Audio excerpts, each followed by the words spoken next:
Dear students, welcome to the NCERT exercise 4.4 for the chapter quadratic equation.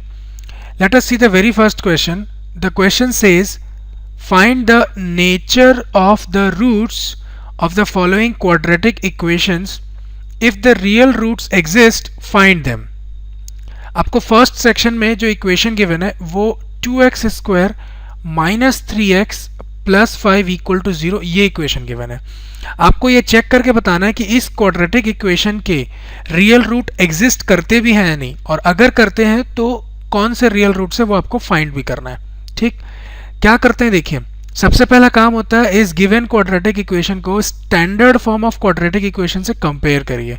ठीक है, on comparing the given quadratic equation with the standard form which is ax square plus bx plus c equal to 0, we get the value of a as 2, value of b as minus 3 and c as 5. जब आप given equation को standard form से equate करेंगे या compare करेंगे तो आपको a की वैल्यू 2 मिलेगी, b minus 3 and c equal to 5. ठीक, अब हमको कैसे पता चलता है कि रियल रूट्स एग्जिस्ट करते हैं नहीं, उसके लिए आपको डिस्क्रिमिनेंट निकालना होता है. डिस्क्रिमिनेंट, अब ये क्या होता है आपने थ्योरी में पढ़ा होगा, मैं फिर भी ब्रीफ करता हूँ.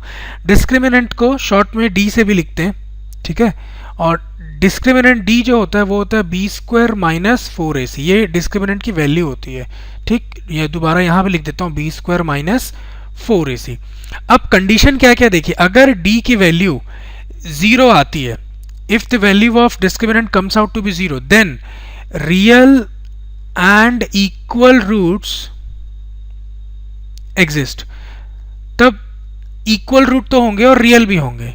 ठीक, और अगर d आपका ग्रेटर देन 0 आता है then real and distinct root, फिर रियल रूट्स होंगे लेकिन दोनों रूट्स जो होंगे वो अलग अलग होंगे. ठीक, और अगर d लेस देन 0 आ रहा है तब आप बोलेंगे there is no solution for the given quadratic equation. No solution बोलेंगे या फिर नो रूट्स बोल सकते हैं. ठीक है, तो कोई भी वैल्यू x की सेटिस्फाई नहीं करेगी गिवन इक्वेशन को अगर d लेस देन 0 आ रहा है, और d लेस देन 0 जब आता है तब आप बोल सकते हैं कि the roots real roots does not exist for the given quadratic equation. इस केस में देखते हैं हमारा d का वैल्यू क्या आ रहा है. देखिए d क्या है, बी स्क्वायर माइनस 4ac. आपके पास a b c सब अवेलेबल है, बस वैल्यू पुट करिए. d कितना आ रहा है आपके पास, बी स्क्वायर, b मतलब माइनस 3 का स्क्वायर माइनस 4, a की वैल्यू कितनी है देखिए 2 इंटू सी कितना है आपके पास 5, तो माइनस 3 का स्क्वायर आपके पास हो गया 9 और minus 4 to the 8 and 8 5 the 40. तो डी आपके पास आ रहा है 9 minus 40 which is equal to minus 31 and minus 31 is less than 0. आपको मालूम माइनस 31 जो है वो लेस देन 0 है. लेस देन 0 के केस में हम बोलेंगे कि real roots does not exist. ठीक, तो इस केस में रियल रूट एग्जिस्ट नहीं करते, तो आप लिखेंगे therefore the given quadratic equation has no real roots. ठीक, चलिए इजी क्वेश्चन था. इसके बाद दूसरा सेक्शन देखते हैं.